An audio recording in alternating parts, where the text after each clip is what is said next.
Sudan's worst cholera outbreak in years, spreading in a country ravaged by conflict. Health and aid workers are battling desperately to stop it from escalating and crossing into neighbouring countries. But what's driving the outbreak, and just how serious is it? This is Inside Story.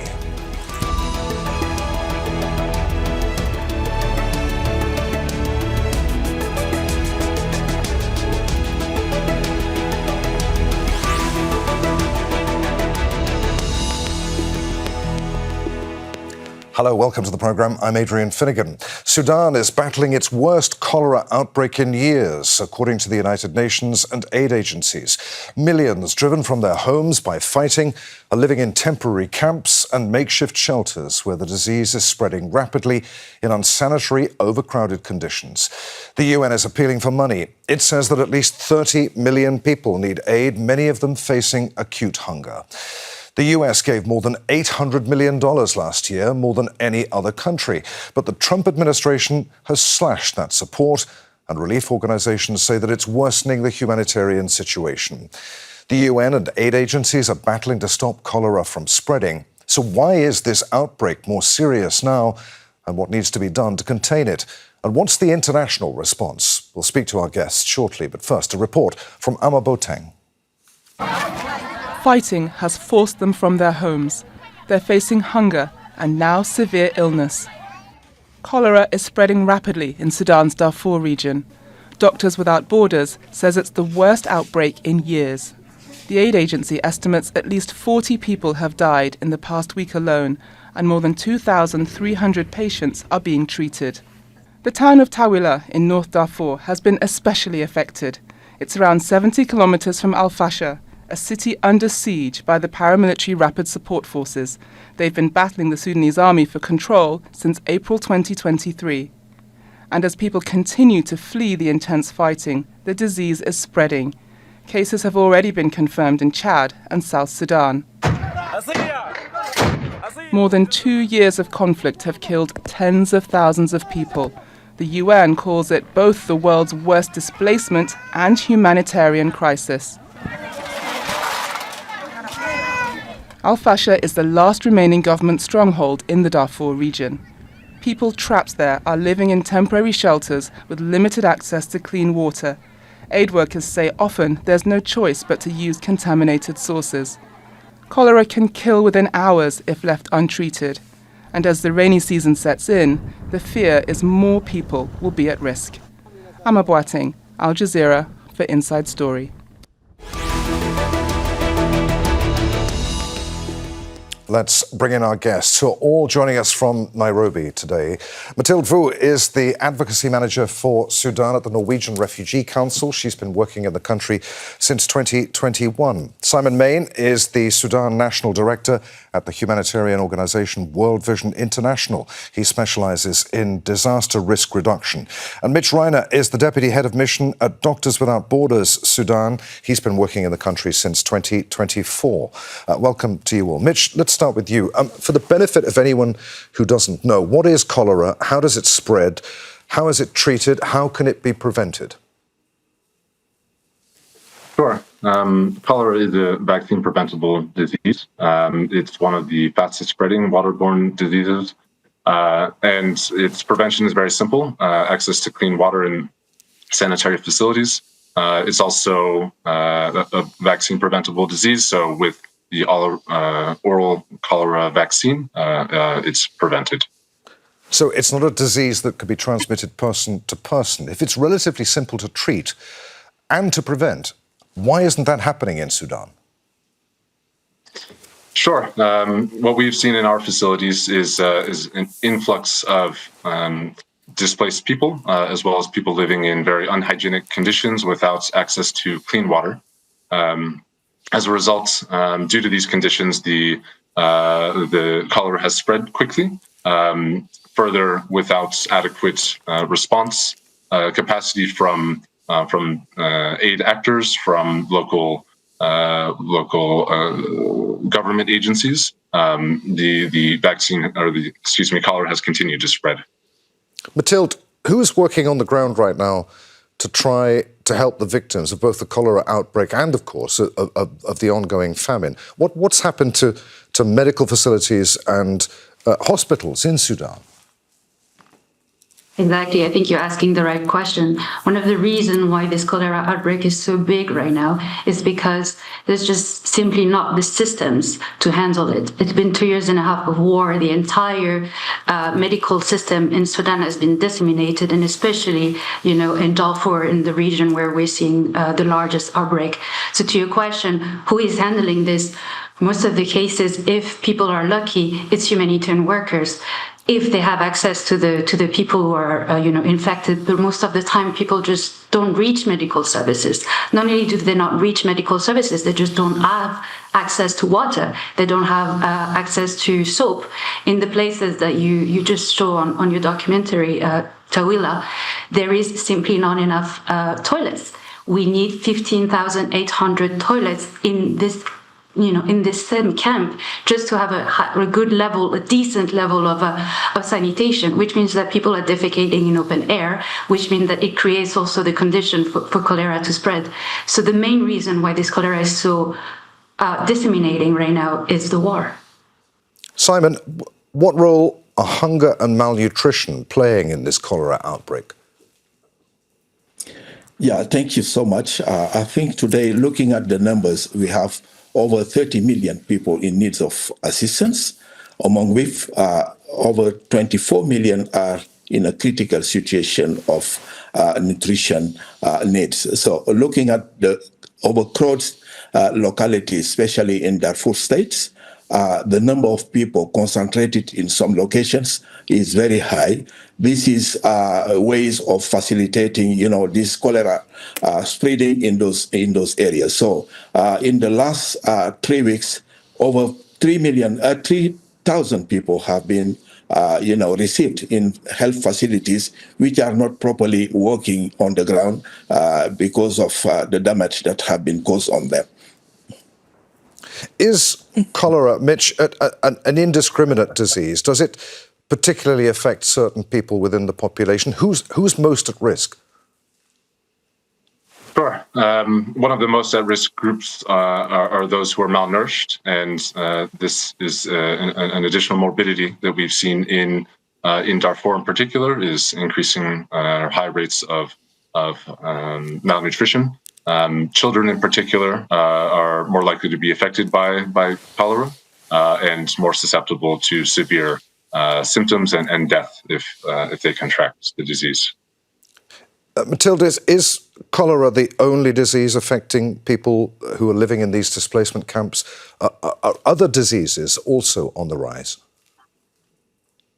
There's so many. And just to give you a bit of an example of, those people who are reaching those camps, they are fleeing horror. They've been, for the ones for Tawila, for example, they've fled a year of bombing, starvation, and siege. They arrived to a camp with a level of deprivation, with a level of suffering, sometimes having been attacked and raped on the way, and, barely fed for a year. So, the vulnerability of the people that we have in Darfur and across Sudan is high, which means that their vulnerability to any disease is high. So at the moment, this is a rainy season. So this is not only the cholera that is an issue, it's also the measles outbreak, it's also a malaria, it's also, basic malnutrition, as we were explaining, and every non-communicable disease that is just very difficult to treat at the moment because of poor access to healthcare.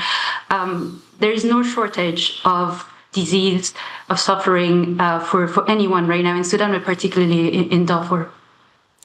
Simon, what help do people need? Why aren't people getting it? What is preventing right now aid getting through to these desperate people?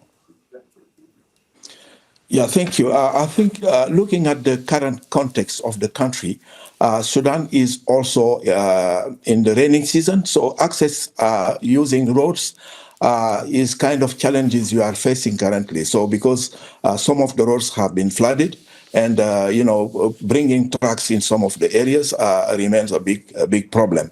The second thing is access to food itself. because these are kind of impediments we are seeing in the cross-border side to be able to bring food from other places to Darfur, because today the only way we have to access Darfur is to come through Chad, through Adre border, and now using the Adre border is kind of complicated situation that needs to be also handled and discussed by authorities to facilitate people movement and trucks movement also to bring food in Darfur states.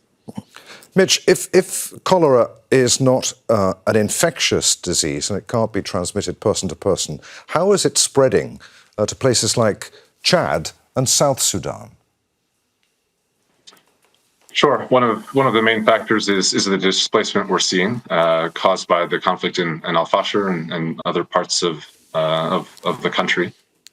People who have contracted the disease moving to other parts of the country, fleeing from violence, end up in situations, again, in unsanitary conditions, without proper toilets, adequate clean water to wash food, and with large populations of flies and other vectors to transmit the disease. Through that ongoing movements and transmission, the disease can spread to other parts of the country and to neighbouring countries. Okay, Mathilde, you mentioned Tawila was in Amma's report, and Mitch also spoke about Al Fasher, which is under siege at the moment. Does anyone have any idea what's going on right now in Al Fasher, and how many people there in that besieged city are in need of help? The situation in Al Fasher is terrifying. It's a hell trap at the moment. It's very difficult to know how many people are trapped, but we are in connection with the local responders there, and they tell us of people having to eat animal food, for example, to survive, because the markets are bare, but also because when there is food in the market, the prices are extremely expensive. I'm going to give you an example. The local responders in Al Fasher have been risking their lives for the past months, trying to feed people, trying to do communal kitchen, and we're supporting them. 3 months ago, when we were sending $5,000, it enabled them to feed 1,500 people for 1 week. Today, if we send $5,000, they can only serve 1,500 people for 1 day. So that gives you a little bit of an example of how unaffordable people live. And I'm talking about, access to food, but access to healthcare, access just to safety, like there's been ongoing fighting for the past 3 days. People have nowhere to hide. They've been shelling, they've been attacked, 57 people killed in the span of a few hours over the course of Monday. The situation in Al Fasher is a complete nightmare, and nobody can escape safely, and nobody can stay there safely either. Simon, Mathilde, in a previous answer, mentioned that the heavy seasonal rains that Sudan has been experiencing, to what extent are those rains worsening this crisis, and why? The rains in Sudan are worsening the crisis because now movement from areas to others remains very difficult. And this is why even those who are succeeding to move, they arrive in their destination very, very, very tired, very weak in terms of energy, and exposed to any other disease like malaria, and also facing the cholera issues. So the rainy season combined to this crisis make the situation worsen in Sudan, especially in the Darfur states, where today we are experiencing lack of route to move from states to other places in the surrounding countries like South Sudan. And Simon, is that why aid is not getting in? Because there are aid trucks waiting on the border, aren't there, waiting to bring aid into Sudan? One of the reasons is looking at the position of the border with Adria under Chad authorities' law. Sometimes there are a lot of impediments in getting approvals to travel to the eastern region of Chad. So that one is one of the elements that also is delaying the delivery of food in Darfur states, because the trucks needs to get approval first before moving from Adre border to the Darfur states. Mitch, obviously much of what is happening right now is down to the warring parties. I wonder, though, how much of it is also to do with the scaling back of international aid, particularly from the US Agency for International Aid. Sure, it's a fair question. The difficulties we're seeing in Darfur in particular, but other parts of the country as well. There's also an ongoing cholera outbreak in Blue Nile state in the east, are partly due to again preventable conditions that were foreseeable. We've seen mass displacement. We've seen inadequate services being provided in camps in particular, but also urban settings. While difficult to say precisely why the scale up hasn't been what it should be, we do see various operational challenges, as we've discussed. Infrastructure in Sudan, the roads are very poor and unreliable. Also, within the response, we've seen we would say inadequate coordination between humanitarian actors and a slowness that's unacceptable given the urgency of the situation. We hope, and given the urgency, to see a rapid scale up with recent weeks, with the rapid rise in cholera in Tawila, in Niala, in Blue Nile. So it's both the environment, the conflict itself, but also the humanitarian response that has led to this rapid increase in cholera cases. Mathilde, as we said, that the US gave more than $800 million last year, more than any country, but the Trump administration has slashed that support for relief organizations. Would it matter, though, if that money was still coming from the US, given the ongoing war and, as Mitch was saying, the limitations, the logistical limitations that an ongoing conflict places on aid organizations? Would that money make any difference to the situation? It would. It would. Let's be very clear. There is huge logistical challenges to bring aid, but this is not the only reason why aid is not reaching people. One of the big reasons is resources, as you just mentioned. There's been a huge gap now in resources, not only from the United States, but from a lot of other donors. This year we need $4 billion for the humanitarian response in Sudan. If you compare it with last year, if you compare with exactly this time last year, the needs have increased by 40%, but the funding has decreased by a third. So that means that you have 17 million people, I'm sorry to flood you with numbers, but who are not being reached because of the absence of resource. But I will also insist on one thing. There is also obstruction of humanitarian access from the warring parties. There is also a lack of respect of international humanitarian law from the warring parties to make sure that humanitarian aid reaches the people at scale and reaches the people timely. And this is the case, for example, in Al Fasher, where there's been zero aid coming since 2025, not because of lack of resources, but very much because of the ongoing siege. And that's also very important. That's why we don't only need money for Sudan, we need political pressure. We need, the international community to come at quite high level and to press on the warring parties and to press on the backers of the warring parties to make sure that international humanitarian law is respected. That means people are fed, people get access to healthcare, and people are not targeted while doing so, and that aid workers are not also targeted while providing this assistance.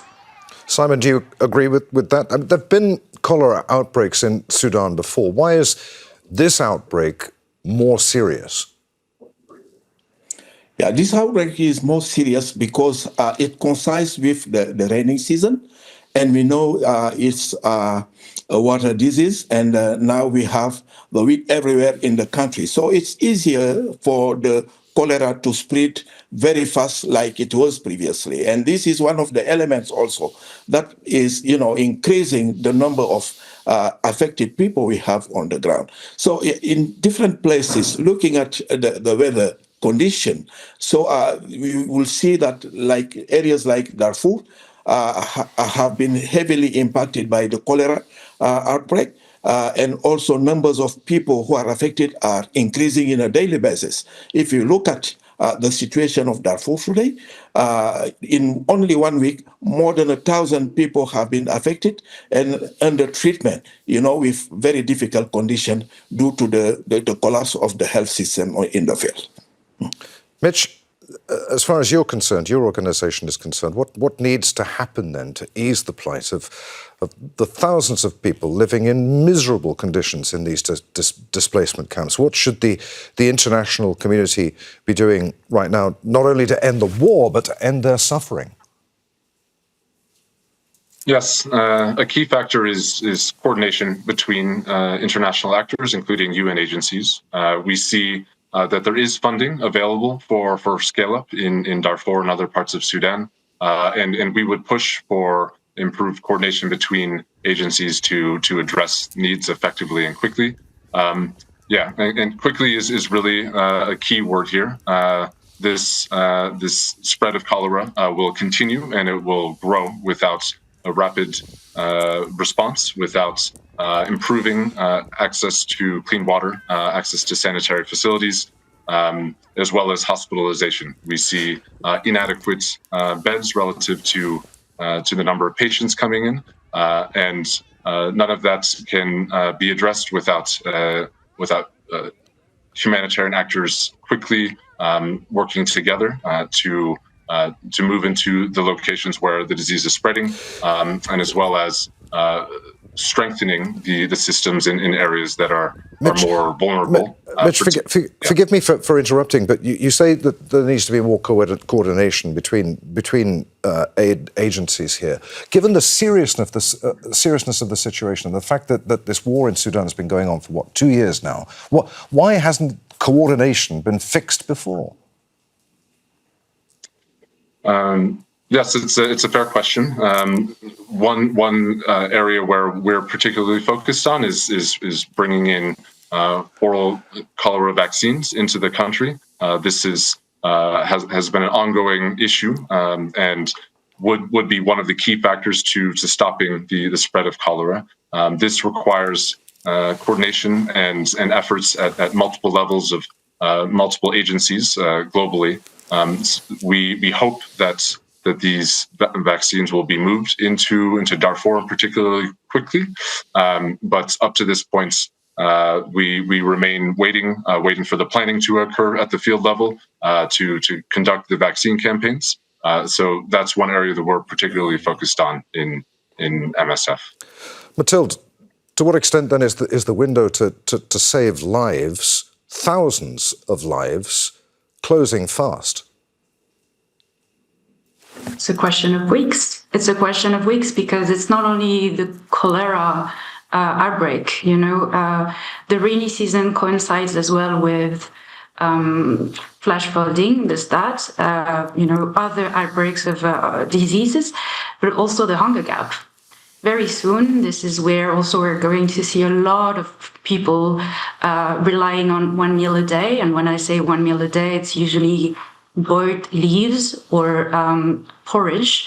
A lot of people will not have been able to farm because of the war, because of being attacked, going to the farms. And usually August, September is really a time where we see life lost and that could have been saved. So I think I really concur with what Mitch just said. Like, we need the scale up now. We need all hands on desk, basically, going into Darfur. But not only Darfur, we're talking about Darfur, but there's also the Kordofan as well that are in dire need of assistance. They are just not seeing, the help that is needed. I'll say one last thing. This can only happen if we have unrestricted humanitarian access into those areas, which is not always the case. Simon, do you agree with Mathilde? Is the window of opportunity to save thousands of lives closing fast? Yeah, combining the current crisis with the cholera outbreak and malaria, I think we need more coordination, more decentralized coordination at the state level. It will help and bring together actors to be able to operate in an integrated way by mutualizing efforts and resources.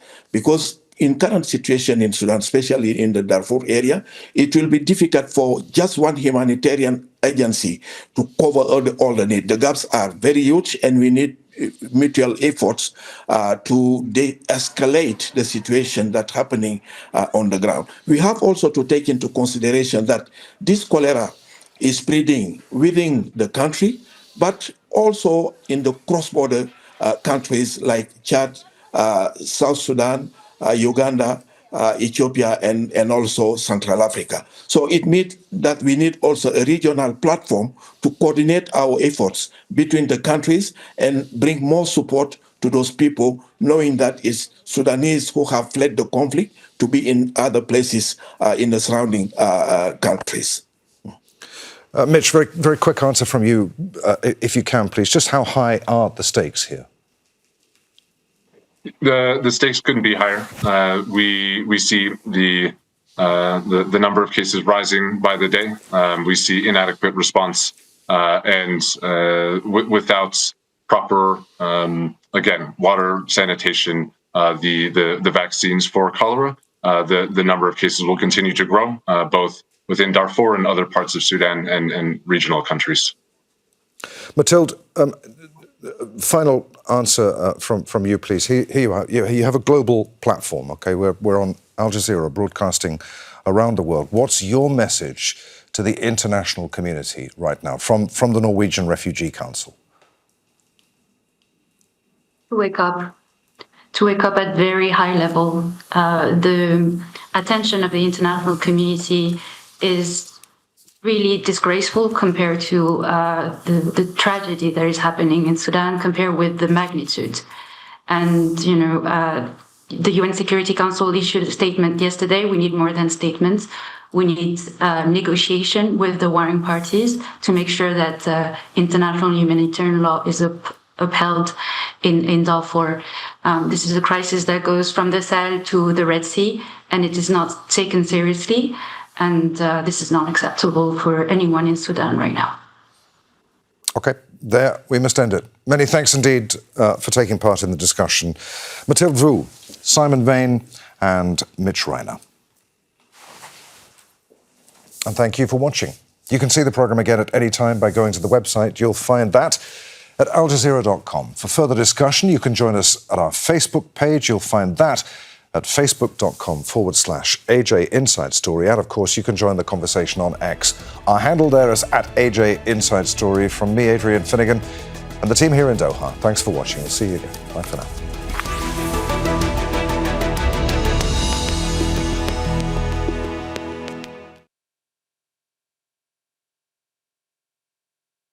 Don't miss out and get the full picture. Subscribe to Al Jazeera for reliable news and expert insights. Like, share, stay ahead.